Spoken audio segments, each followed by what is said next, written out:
Vamos a empezar esta sesión, esta mesa de debate número 5, que ha sido organizada conjuntamente por la Sociedad Peruana de Derecho Ambiental y el Seminario Permanente de Investigación Agraria, en el marco de las celebraciones de los 25 años precisamente de CEPIA. Y con motivo de los 25 años, algunos de ustedes nos han acompañado en las actividades que se vienen realizando a lo largo de estos meses, y esta es una ocasión adicional en la que queremos abordar este tema. La mesa ha sido definida como las zonas de agrobiodiversidad, cambio climático y seguridad alimentaria, opciones para el desarrollo local. Y la idea de esta reunión era poder abordar estos tres temas que habitualmente se han trabajado de manera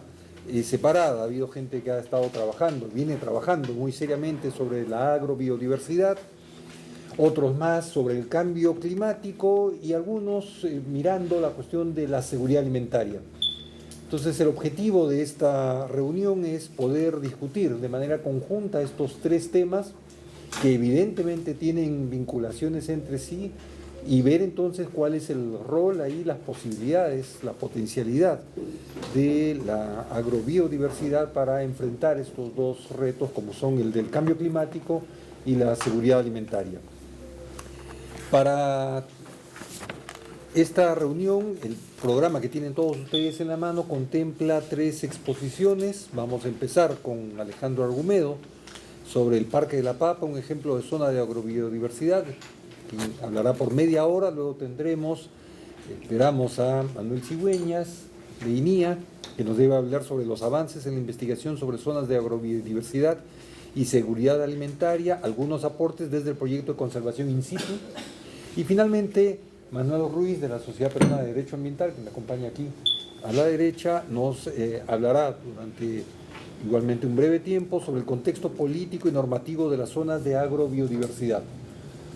Esperamos y confiamos que si nos ajustamos a los tiempos, tendremos un espacio de unos 45 minutos para poder hacer preguntas y tener una pequeña discusión, luego de lo cual cerraríamos con un coffee break. Entonces, sin más, yo quisiera dejar con ustedes a Alejandro Argumedo. Buenos días con todos, y en primer lugar agradezco la invitación para compartir una experiencia que llevamos adelante por alrededor de 10 años en la zona de Pisac, en el Cusco, y que en parte responde a esa inquietud de trabajar de una manera más holística, de una manera más integral, diferentes temas que relacionan tanto conservación como desarrollo. Nuestro enfoque es sobre todo territorial y busca pues el mantenimiento y el desarrollo de los espacios andinos como una unidad para generar tipo de respuesta frente a la múltiple diversidad de problemas que vemos en la zona rural. Lo que voy a hacer es hacer una pequeña introducción con los elementos claves que son parte de toda esta discusión, para luego entrar más específicamente a hablar sobre la experiencia que tenemos, incluida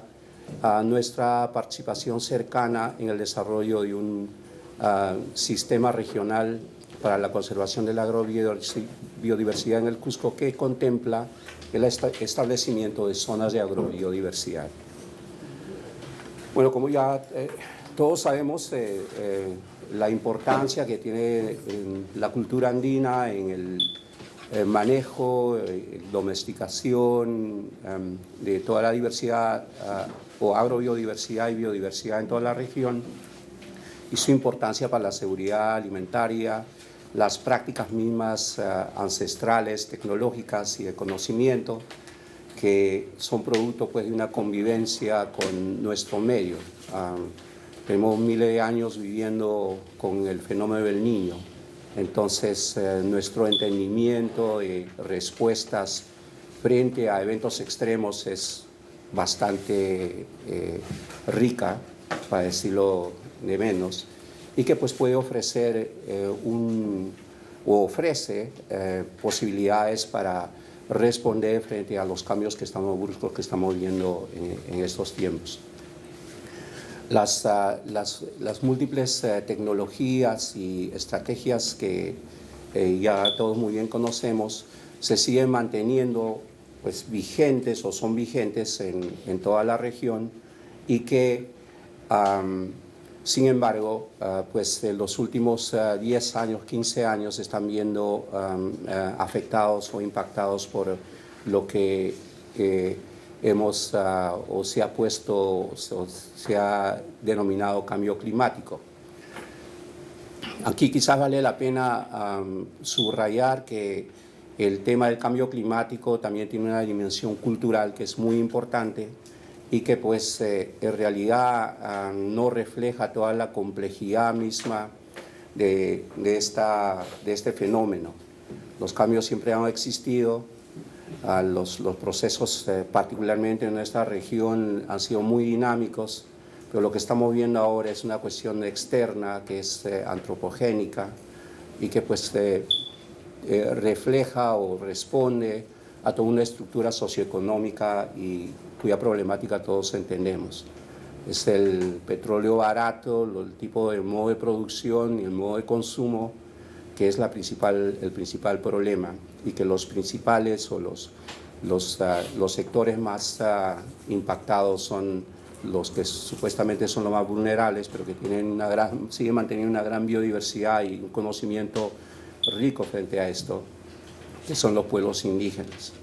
¿no? En la región, particularmente en el Perú,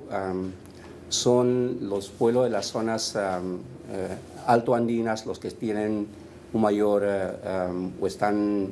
dentro de un marco de vulnerabilidad bastante alto. Podemos en la región quizás también incluir Bolivia, pero son los pueblos quechuas, aymaras, particularmente de la región sur, las que están sufriendo el embate, como vemos pues, en la última oleada de friaje o los problemas de eventos extremos que sucedieron el invierno pasado, invierno para el Cusco. Bueno, las condiciones y tendencias que son parte de esto, aparte o que están relacionados al tema en discusión, ¿no? Que tienen que ver pues, de todas maneras con la arquitectura financiera internacional, la gran crisis de alimentos que ha sufrido diferentes regiones del mundo y que en el Perú no ha afectado mucho a las comunidades indígenas altoandinas porque siguen en control de su producción, ¿no? Es el caso de la papa. Por ejemplo, el arroz ha afectado pues, gran porcentaje de la población asiática y africana. Igual la crisis con el trigo. Pero con la papa no se ha visto mucho de este problema porque sigue siendo manejado por pequeños agricultores. También las negociaciones comerciales como los FTAs y las discusiones mismo dentro de la Organización Mundial de Comercio tienen que ver pues, con este problema que está pues, articulado a los cambios legislativos, a los cambios que se están haciendo en los diferentes países de la región, particularmente acá en el Perú, donde hay una suerte de sentimiento de exclusión de los agricultores pequeños, ¿no? Y los problemas estructurales que continúan y que en muchos casos se están profundizando, que tienen que ver con la pues, propiedad, la educación, etcétera, etcétera, incluido la tecnología y la introducción de nuevas biotecnologías que pueden tener un impacto negativo en la biodiversidad y en la seguridad alimentaria de la población. En relación a los pueblos indígenas mismos y su vulnerabilidad, Vemos que el Perú, pues, la pobreza, estos son datos del 2008, alcanza un 70% la pobreza extrema en la zona andina. Entonces, esto se va reduciendo cuando uno va subiendo más va incrementando cuando uno sube más en términos de altitud, y donde pues se maneja una gran diversidad de cultivos nativos o cultivos andinos que son de importancia crítica para la seguridad alimentaria. El Perú sigue siendo considerado como país de alto riesgo en términos de vulnerabilidad frente al cambio climático, pero también estos índices pues tienen una relación con los tipos de definiciones que se dan dentro de la discusión de cambio climático. La territorialidad indígena que ha supervivido la invasión, la colonia, pues sigue bastante dinámica en muchos países de la región. Uno tiene los resguardos colombianos, las marcas bolivianas, los ayllus, que en cierta forma pues el lado ecológico ha sido muy poco estudiado, y que esa territorialidad sigue siendo bastante dinámica, sigue definiendo los patrones de producción, de intercambio, las formas económicas que las comunidades supuestamente vulnerables siguen practicándolo, ¿no? Sabemos muy bien la gran riqueza biocultural de nuestra región y el gran potencial que tiene pues, para generar posibles respuestas o soluciones frente a lo que denominamos pobreza. El calentamiento en la zona peruana, el calentamiento global que afecta a la zona peruana, pues, ya ha sido estudiado bastante. Hay datos que pueden ayudar a generar mapas climáticos más localizados y que pueden servir pues, para hacer una cierta suerte de combinación entre el conocimiento local y los modelos globales. Hay bastante discusión sobre este tema, ya que los modelos globales responden a variables que pocas veces tienen muy poca importancia a nivel regional o a nivel más localizado, pero que se siguen utilizando para definir políticas tanto globales como nacionales. La pérdida de la biodiversidad es evidente y que esto pues, afecta a las condiciones de vida de los sectores más excluidos, y que en nuestro país los temas de conflicto están asociados a esto por el desarrollo de la industria minera. El boom minero pues, tiene que ver bastante con los problemas que conocemos como agua y el desarrollo, el mantenimiento de la biodiversidad en zonas que podrían ser potencialmente productivas si es que tuviéramos un marco legislativo de zona de agrobiodiversidad que podrían darnos ese tipo de posibilidades. Los impactos, de nuevo, pues, son más evidentes en los cultivos nativos, y estos que también incluyen pues, la diversidad animal única que tenemos, ¿no? Como los camélidos andinos, y que requieren pues, del interés en el tipo de respuestas. Bueno, en nuestro caso, con el trabajo que estamos llevando adelante enfocado en la papa,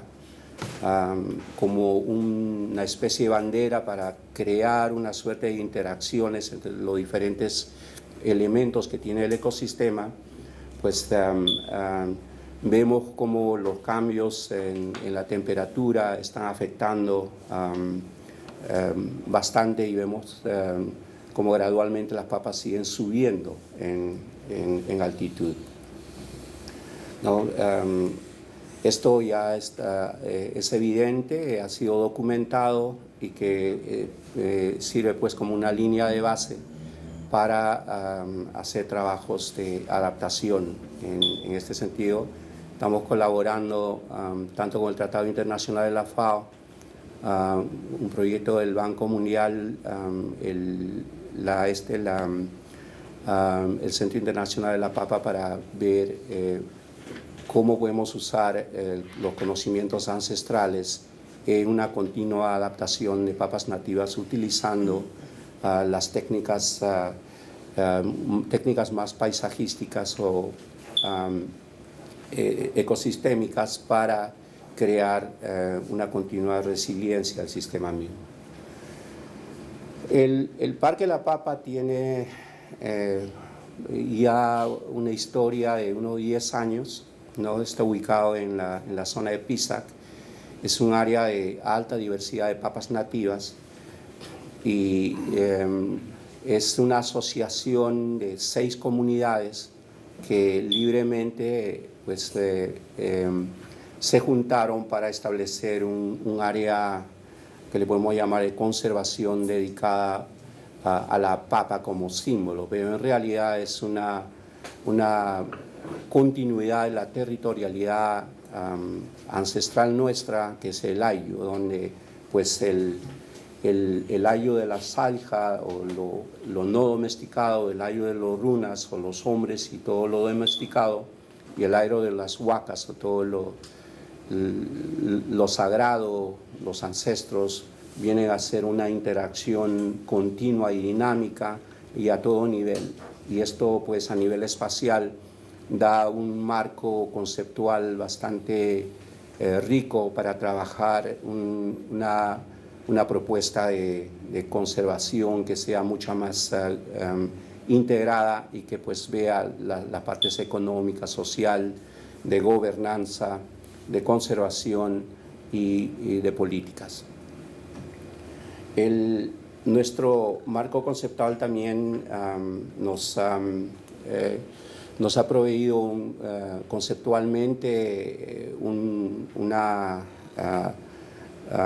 propuesta de patrimonio que lo denominamos patrimonio biocultural, en donde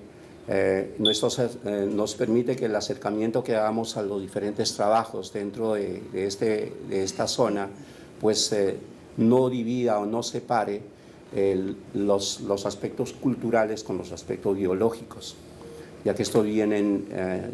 están intrínsecamente relacionados y que pues te permiten el desarrollo de una economía creativa asociada a la economía solidaria que existe, y en donde los posibles puentes entre ciencia y conocimiento tradicional pueden tener una mayor posibilidad de aplicación. ¿No? Como he manifestado, el objetivo que engloba esto es el mantenimiento de la territorialidad en la idea de un ayu, si se quiere, para el futuro, que no pierda pues esta identidad de no separar estos elementos domesticados y no domesticados, y lo cultural y lo sagrado mismo del manejo territorial, ¿no? El enfoque ecosistémico para la conservación, que está muy vinculado a la territorialidad dentro de nuestras propias tradiciones, que pueda ayudarnos a generar una economía creativa y solidaria. Tenemos diferentes microempresas que producen desde champús a jabones, a medicinas, todos basados en la papa, y que estamos buscando de esa manera pues generar una diferente o una alternativa para el uso mismo de la papa, que tiene pues un precio muy irrisorio en el mercado. Y también pues al mismo tiempo la defensa de los derechos locales y la generación de políticas desde la base es una preocupación nuestra, ya que pues tenemos la visión de que la democratización del país debía empezar pues, en la base, ¿no? Tenemos como he manifestado, diferentes líneas de programas y proyectos asociados a la economía creativa que pues, articulan todo el ecosistema. El año pasado dimos un paso al declarar también la zona como santuario culinario, lo que nos ha permitido establecer un restaurante dedicado a la papa y hacer un vínculo entre el paisaje y el plato de comida al tener un programa donde el visitante pueda pues, gozar tanto del paisaje, conocer la cultura asociada a la papa y después degustar los platos que están basados en la tradición gastronómica de las comunidades del área. Igualmente un programa de agroecoturismo que nos ha llevado a la construcción de una visión más paisajística, ¿no? Donde el turismo por una ruta de la papa o una ruta que va por sitios más silvestres, para llamarlos así, pueden ser combinados y que generan pues una economía controlada por la propia población, ¿no? Hemos estado involucrados también en el desarrollo de políticas, trabajando directamente con el gobierno regional. El Cusco, como saben, fue la primera región que se declaró como zona libre de transgénicos, una iniciativa de la gente de las comunidades del Parque de la Papa misma. Igualmente se ha establecido o sacado una ordenanza contra la biopiratería y que ambos están en reglamentación. Los programas de cambio climático que estamos llevando adelante son también coordinados con la región para ver cómo se puede articular mejor al gobierno regional en el manejo de estos procesos de adaptación. Los impactos a la fecha han sido distintos. El fortalecimiento de la territorialidad es algo del cual nos sentimos muy alegres, ¿no? La creación de herramientas para incentivos con la aplicación de marcas colectivas. Estamos trabajando en la aplicación de indicaciones geográficas y de sistemas de branding con la protección de nombres indígenas o la utilización de nombres indígenas locales y a la vez buscar también un desarrollo legislativo para la protección de nombres indígenas a nivel regional y nacional. Creo que si uno ve pues, los casos de biopiratería o de piratería, los usos de nombres indígenas, nombres quechua son muy comunes y que sin embargo hay una laguna ahí que podría ser utilizado muy bien para crear brandings a nivel local y que pueda generar economía. Hay distintas prácticas de adaptación que se están articulando a las nuevas formas que tienen que ver con la adaptación al cambio climático y el mantenimiento de los sistemas locales de alimentación, ¿no? La diversificación espacial es algo a la que nos hemos concentrado. Tenemos un acuerdo que vamos a renovar el próximo mes de diciembre con el Centro Internacional de la Papa, por el cual se están repatriando papas desde el Centro Internacional a las 6 comunidades. Y allí se ha establecido un centro de conocimiento tradicional y papa nativa, donde se está haciendo capacitaciones para la limpieza de virus y la distribución desde allí a otras comunidades de la región. Esto con el fin de crear resiliencia frente a los cambios y pues continuar con los procesos adaptivos que los agricultores lo conocen muy bien. La diversificación económica con el agroecoturismo, estamos trabajando con la Organización Mundial de Turismo para establecer un museo de sitio que cuente la historia de la papa desde una visión más local, ¿no? Y la historia de la papa que se fue también de una visión transcultural. ¿no? Hay investigaciones que llevamos adelante siempre con la participación de colaboradores de universidades, tanto la universidad local y la universidad de afuera y centros internacionales, para articular esto y reforzar los sistemas de conocimiento que la gente pues los tiene en el parque. Tenemos un fondo fiduciario como mecanismo de redistribución y de crear incentivos, al cual por medio de la marca colectiva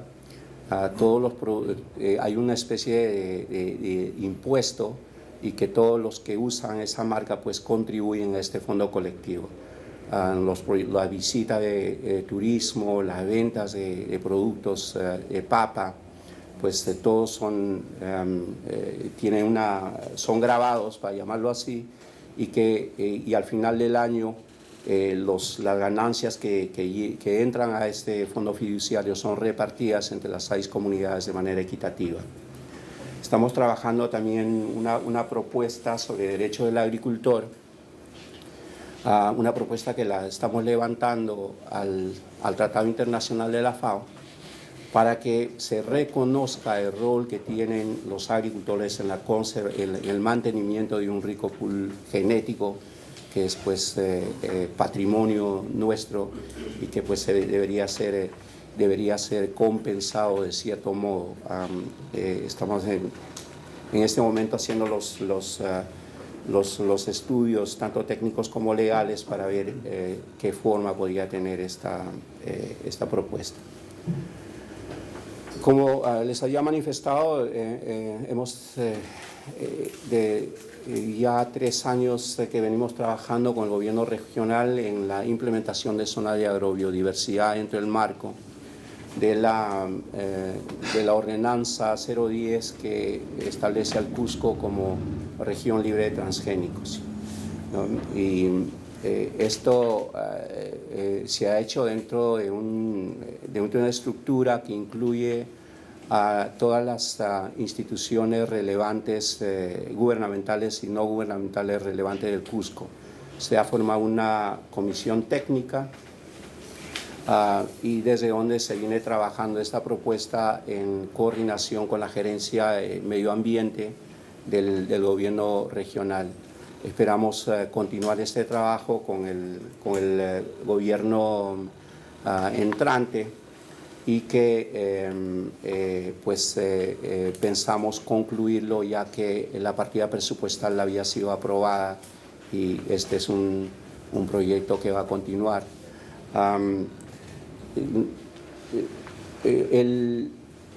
Esta iniciativa se inicia con un taller interregional que organizamos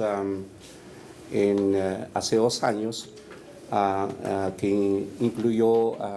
autoridades ambientales de 5 regiones, y con los cuales se está coordinando para ver cómo se podía trabajar de manera conjunta en la elaboración de un sistema para el conservación y uso sustentable de la agrobiodiversidad,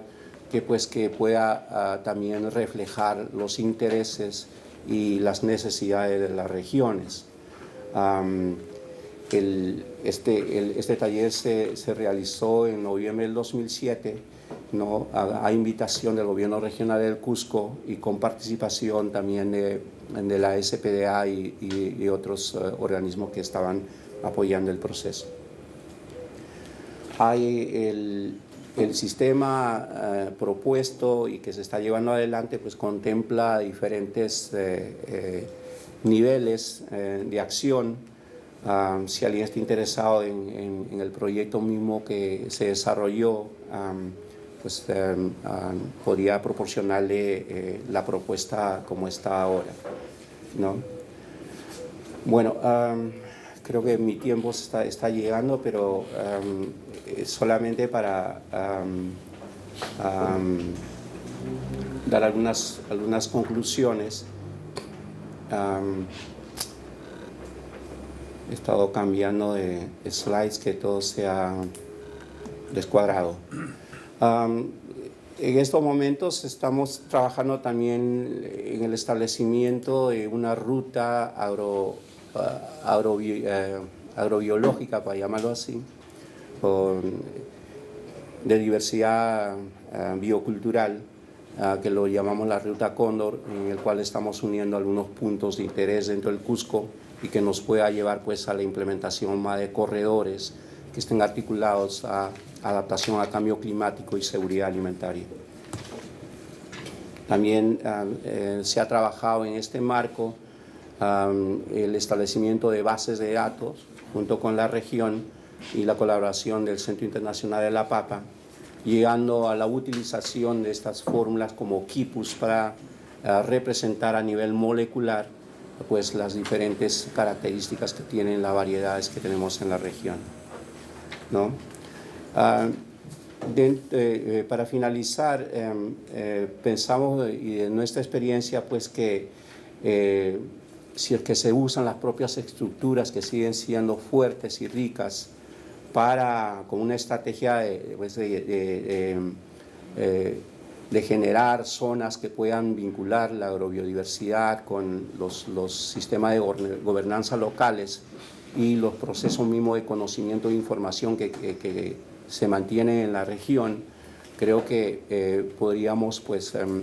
articularlo muy bien al desarrollo. Se necesita tener una visión de territorialidad para poder generar y utilizar las características propias culturales y biológicas de cada región para poder articularlos de una manera más efectiva. Creo que es eso. Gracias. Siguiendo con el programa entonces, y recordando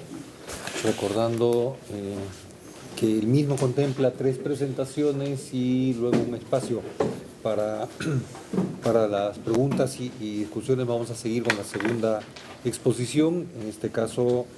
va a ser el ingeniero Manuel Cigüeñas, quien nos va a hablar de avances en investigación sobre zonas de agrobiodiversidad y seguridad alimentaria, algunos aportes desde el proyecto de conservación in situ. El ingeniero Cigüeñas es ingeniero agrónomo, maestro en ciencias y mejoramiento genético de plantas por la Universidad Nacional Agraria La Molina, director de la Dirección de Investigación Agraria del Instituto Nacional de Innovación Agraria y coordinador técnico del componente regulación del acceso y transferencia de recursos genéticos de la SUDIRGEP INIA, coordinador nacional por INIA Perú ante el Programa Cooperativo de Innovación Tecnológica Agropecuaria para la Región Andina, Prociandino del IICA, coordinador nacional para la aplicación del Plan de Acción Mundial para la Conservación y la Utilización Sostenible de los Recursos Fitogenéticos para la Alimentación y la Agricultura de FAO,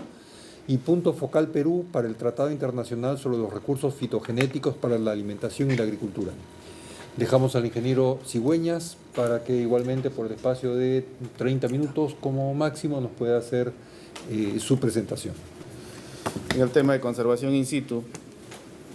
por el INIA y especialmente con un proyecto que se desarrolló en el país durante un poco más de 5 años, entre el año 2001 y 2006, donde participaron pues otras instituciones, digamos, del Estado, tales como el Instituto de Investigaciones de la Amazonía Peruana, como algunas organizaciones no gubernamentales como la CCTA, el PRATEC, CESA y Ararigua, ¿no? Entonces, el tema que me encargaron presentar fue los avances en la investigación sobre zonas de agrobiodiversidad, algunos aportes desde el proyecto Conservación in situ de los cultivos nativos y sus parientes silvestres. Mi presentación está estructurada básicamente en 4 partes, unos antecedentes, algunas cosas generales sobre conservación, y veo que la mayoría de los participantes en el foro conocen el tema, lo que es la conservación de la agrobiodiversidad en sí, el proyecto de conservación in situ, donde vamos a ver un poco los resultados y cómo estos, digamos, han contribuido en el desarrollo de actividades dirigidas pues a la generación de políticas u otras relacionadas a la conservación de la agrobiodiversidad y a una propuesta que en ese proyecto se manejó como las áreas de manejo especial de la agrobiodiversidad, o AMECAS por sus siglas con las que se les conocía. Y después un poco ya las propuestas de zonas de agrobiodiversidad que se han venido trabajando, adicionadas a las que nos ha presentado Alejandro, y también un poco cómo se ha ido desarrollando, digamos, el marco legal para tratar de complementar el que ya existe con la finalidad de viabilizar el reconocimiento de estas zonas, ¿no? Entonces, a manera de antecedentes, la agrobiodiversidad como un concepto de todo lo que abarca, muchas veces lo confundimos que solamente hablamos de cultivo, pero se trata de toda la, digamos, la parte domesticada de la diversidad biológica, es decir, la que se encuentra en el agroecosistema,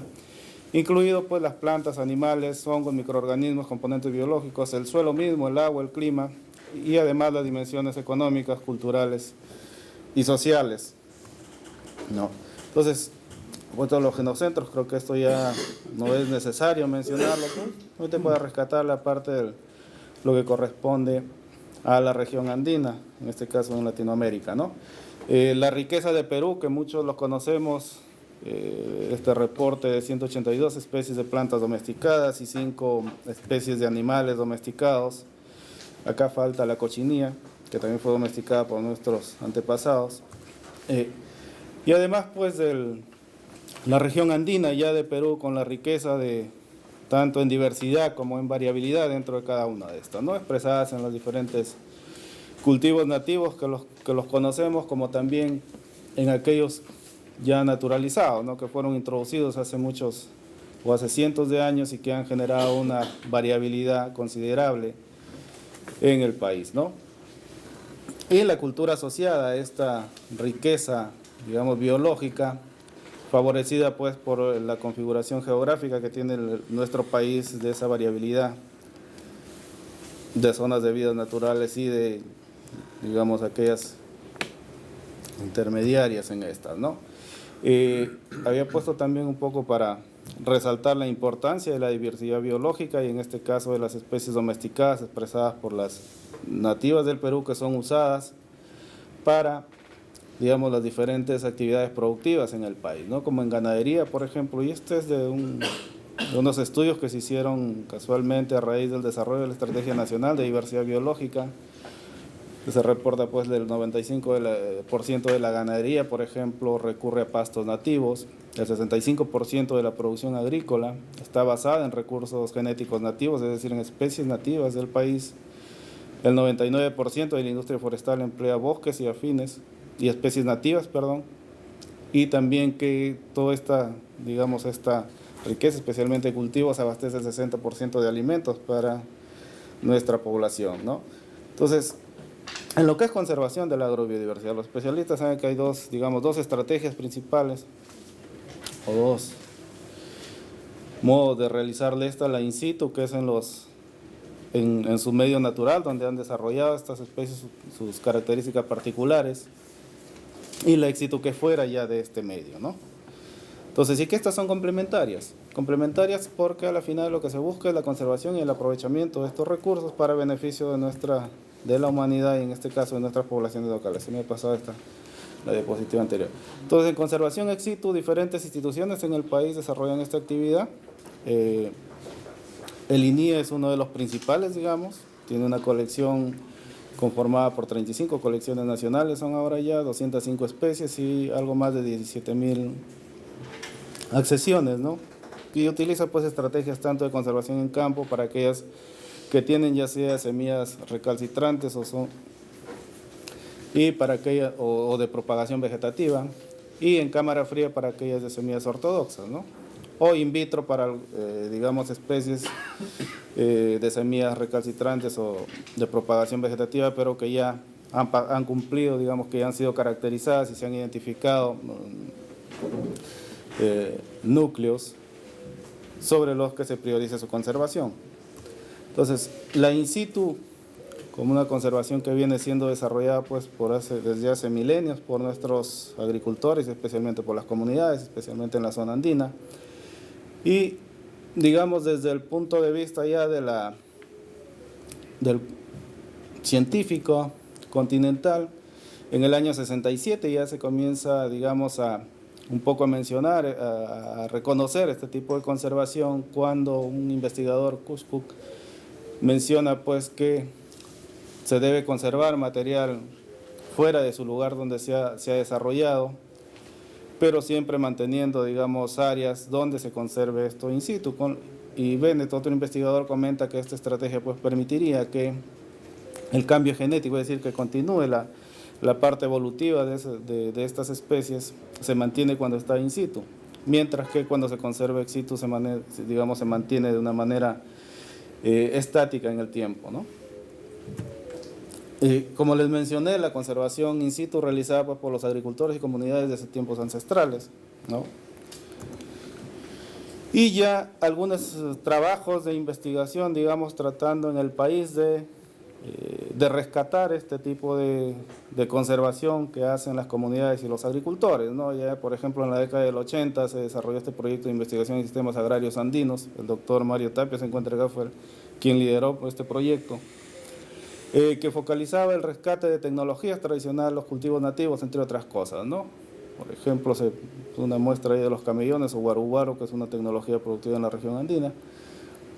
Ya en la década del 90 ya se desarrollaron otros proyectos con estos mismos fines, como por ejemplo en el caso de un proyecto sobre cultivos nativos que se desarrolló en Cajamarca, en La Encañada, en una cuenca. También el doctor Mario Tapia fue quien lideró este proyecto. Y después ya un proyecto que es el programa colaborativo sobre biodiversidad de raíces y tubérculos andinos, que se desarrolló en 3 países, en Ecuador, Perú y Bolivia, y que, digamos, como productos de se obtuvo una estrategia ya más definida sobre la conservación in situ para nuestros países, para estos países participantes. Poco se fue definiendo ya el término de microgenocentros, ¿no? Como aquellas zonas donde existe una gran diversidad y variabilidad de especies, especialmente en este caso de cultivos. La intangibilidad, en este caso, el conocimiento intangible asociado a esta riqueza biológica, como reconocimiento por parte de la comunidad científica, y permitió de alguna manera establecer una primera línea de base sobre el tema, que sirvió pues para la formulación de nuevos proyectos sobre esta misma temática.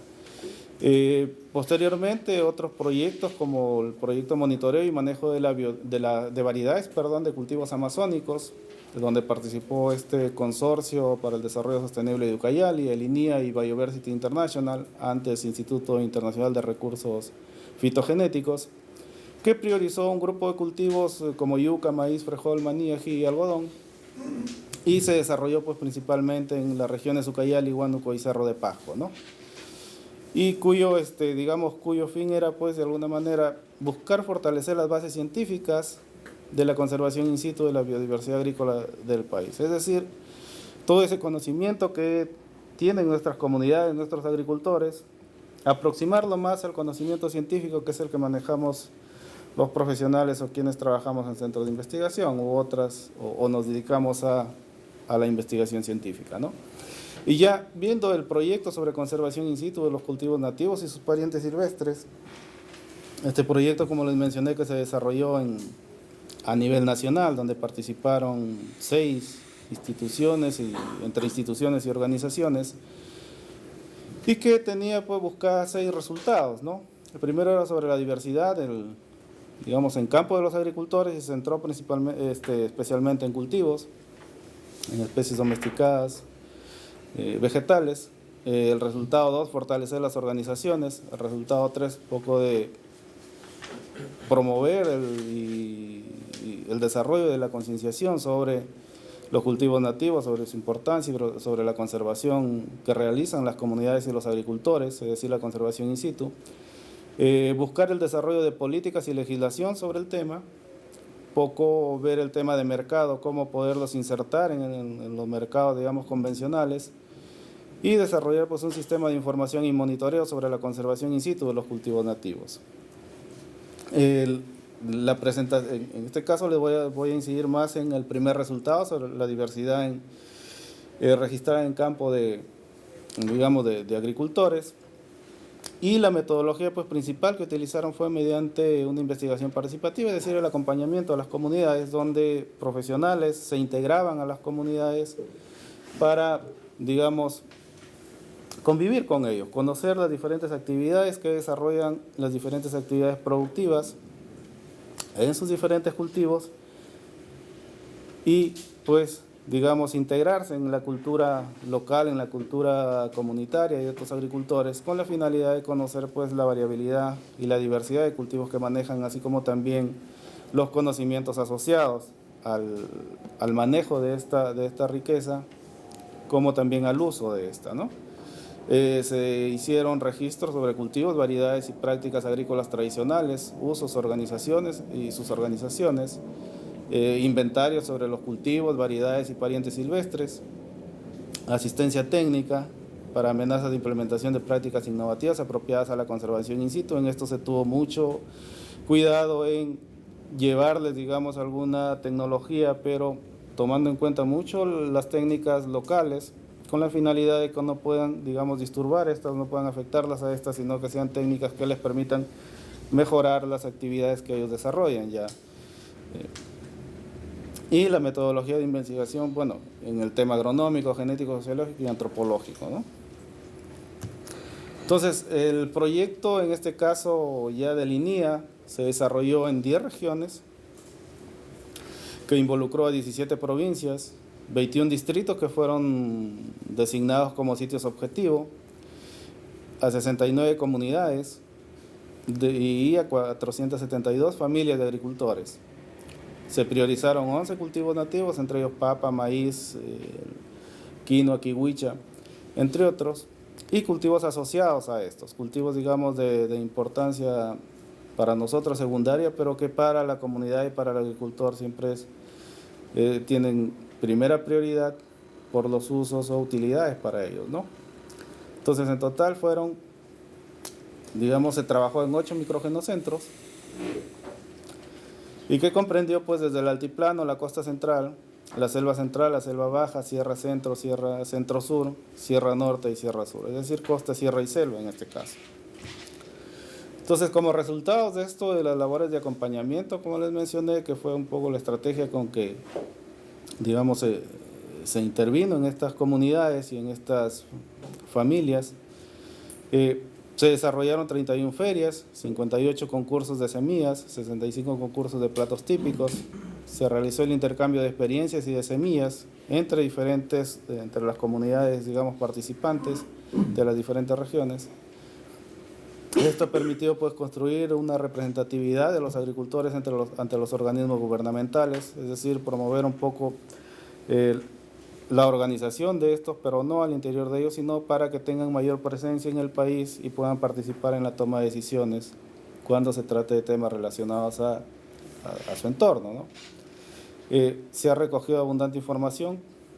capacidades, las instituciones de alguna manera se han fortalecido en sus capacidades, tanto desde profesionales como de algunas de equipamiento para poder, digamos, trabajar a este nivel, y se ha desarrollado un capital social en la medida en que se ha integrado un poco la parte, digamos, científica con el conocimiento local y de nuestras instituciones con las comunidades en su medio. Entonces, como una de las lecciones, digamos, a manera de resultados también es que se entiende pues que hay 3 componentes en esta actividad principal, ¿no? Desde el agricultor, la cultura y la parte biológica representada en este caso por los cultivos o crianzas, es decir, la agrobiodiversidad y otros que son parte de esta agrobiodiversidad y la interacción de estos referida a la cultura asociada a esto, ¿no? En el inventario de variedades no binales, año a año se fue viendo que había un incremento de esto. Al final se registraron, por ejemplo, 777 variedades con descriptores campesinos, el 27% de estos, 1055 variedades con descriptores técnicos, es decir, desde el trabajo que hace un especialista en recursos genéticos,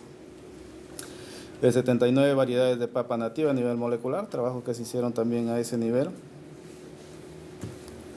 En parientes silvestres se identificaron 133 parientes silvestres,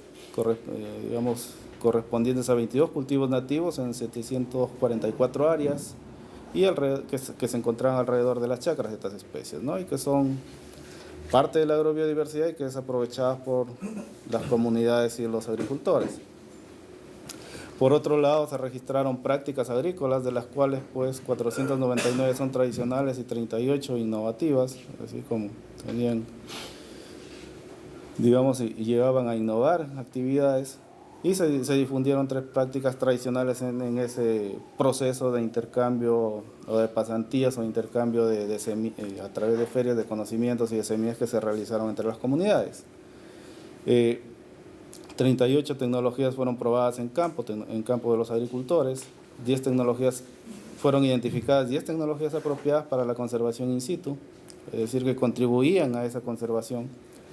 Se realizaron 81 eventos entre talleres para identificar amenazas relacionadas con la agrobiodiversidad, se hicieron pasantías, entre otras actividades. Se identificaron 477 rutas de semillas y se buscó siempre fortalecer y que éstas se vean revitalizadas a través de las diferentes actividades como ferias, intercambio de conocimientos y de semillas, entre otros. Se han identificado y descrito 75 mecanismos tradicionales de intercambio de semillas, es decir, cómo el campesino, cómo el agricultor obtiene sus semillas, cómo estas, digamos, cómo van enriqueciendo la diversidad y la variabilidad de los cultivos que tienen sus campos. Se registraron 8.867 usos relacionados a estas especies priorizadas, ¿no? Y se clasificaron en 11 categorías, ¿no? Uno con fines agronómicos, alimenticios, artesanal, colorante, para combustible doméstico, entre otros, hasta para usos, digamos, veterinarios, es decir, para tratar algunas enfermedades del ganado. Se hicieron 58 concursos de comidas típicas, lograron registrar de estos concursos 562 recetas de platos típicos, se han identificado algunas formas de comidas comunitarias que son, digamos, desarrolladas por otras comunidades, así como también en la parte de la organización de estas, las diferentes formas de cómo manejan su espacio geográfico para poder mantener esa capacidad productiva y para el desarrollo del trabajo comunal, entre otros, ¿no? Igualmente. Y como logros de todas estas actividades, pues vemos que la conservación in situ y las actividades desarrolladas por nuestros agricultores conservacionistas, pues ha permitido que haya un reconocimiento de esta, que sea más conocido en el país, en el mundo científico y a nivel internacional. Se ha puesto en marcha un sistema institucional de conservación in situ de la agrobiodiversidad y se tiene la perspectiva de poner en marcha un sistema de monitoreo de la conservación de esta, ¿no? También ha servido para desarrollar algunos proyectos complementarios para actividades relacionadas a la conservación in situ. 2 de estos han sido financiados, uno por el gobierno regional de Cusco y el otro por una empresa minera. Y además, pues, ha servido, como les mencioné antes, para el desarrollo de nuevas, iniciativas relacionadas a generar políticas y a fortalecer toda esta conservación, así como a que tenga un reconocimiento en el país como a nivel internacional, ¿no? Entonces, quería aprovechar para presentarles también que a partir de eso, una serie de eventos adicionales, como un foro sobre el aprovechamiento de la agrobiodiversidad para superar la pobreza y mejorar la calidad de vida de la población, que se desarrolló este año en el mes de abril, en el marco de las celebraciones del Año Internacional de la Biodiversidad, que es este año, y un trabajo en alianza con Biodiversity International y la Secretaría Técnica de Coordinación de CGIAR, representada acá por el ingeniero Ricardo Sevilla. Entonces, acá yo quería hacer referencia a los temas que fueron identificados dentro de este foro, ¿no? Y uno de ellos es el Sistema Nacional de Agrobiodiversidad, el mejoramiento genético de semillas, cómo mejorar la capacidad productiva y la calidad de las semillas para nuestros cultivos nativos especialmente, y las zonas de agrobiodiversidad como un tema central orientado, pues, a la gestión integral por los propios actores, es decir, por las comunidades y agricultores de su espacio geográfico, ¿no? Y en base a eso, pues, hemos venido trabajando algunos temas dirigidos al reconocimiento de estas zonas de agrobiodiversidad. En base al conocimiento generado por este proyecto, se han identificado, por ejemplo, 3 zonas de agrobiodiversidad en base a la diversidad de cultivos nativos principalmente y a la variabilidad de estos, y a la cultura y a la organización y a las amenazas, digamos, que latentes sobre estos, ¿no? Y estos, pues, corresponden a los lugares, a Sorochuco y Gualmín, en el caso de Cajamarca, al área en Huancavelica y Pariahuanca en Huancayo, para los cuales se elaboró hasta un expediente técnico, plan de manejo de estas zonas, y no se logró concluir con su reconocimiento porque el marco legal estaba incompleto. Entonces, a raíz de eso ha salido un nuevo trabajo en el cual, bueno, y por parte de Linía también nosotros hemos identificado algunas otras zonas adicionales de agrobiodiversidad, pero en este caso priorizando especies endémicas de la zona que tienen una gran variabilidad y que son importantes para los pobladores de ese lugar, como por ejemplo en este caso con el camu camu, en Iquitos, en las comunidades del lago Yurayacu y en Núñez Cocha, y en Chucuito Pomata como una especie importantísima ya, como es la cañigua, y después en Salasica por el payar y por el significado que tiene esto, una especie incluso que en nuestro país tiene denominación de origen para el producto, ¿no? Entonces, ya para completar el marco regulatorio, con esto termino mi presentación, a raíz de este foro de agrobiodiversidad que se hizo en abril de este año, y a raíz de esa recomendación de la gestión del tema de zonas de agrobiodiversidad, que se conformó un grupo de trabajo conformado por INIA, la SPDA, la CCTA, el CERNAM, el Ministerio del Ambiente, y me parece que hay otras instituciones que en este momento de repente los he obviado, pero les pido disculpas si está alguno de los que participaron en este esfuerzo, y quienes han desarrollado una propuesta de decreto supremo para reglamentar el reconocimiento y creación de las zonas de agrobiodiversidad, donde los actores para este reconocimiento son las regiones.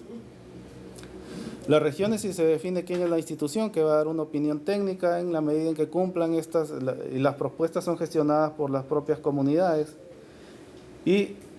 la institución que da la opinión técnica en la medida que cumplan con los requisitos principales que mencioné, que tengan la parte biológica, la cultura, una organización y que hayan algunas amenazas asociadas a esto, ¿no? Entonces, estas zonas de agrobiodiversidad que están definidas dentro de esta propuesta de decreto supremo como espacios geográficos en los cuales las comunidades campesinas, comunidades nativas, agricultores y sus asociaciones, mediante sus tradiciones culturales y en confluencia con elementos biológicos, ambientales y socioeconómicos, desarrollan, gestionan y conservan los recursos genéticos de cultivos nativos, crianzas nativas y sus parientes silvestres en sus chacras y en los ecosistemas contiguos, ¿no? Es decir, abarcamos hasta los parientes silvestres. Muchas gracias, esa es mi presentación.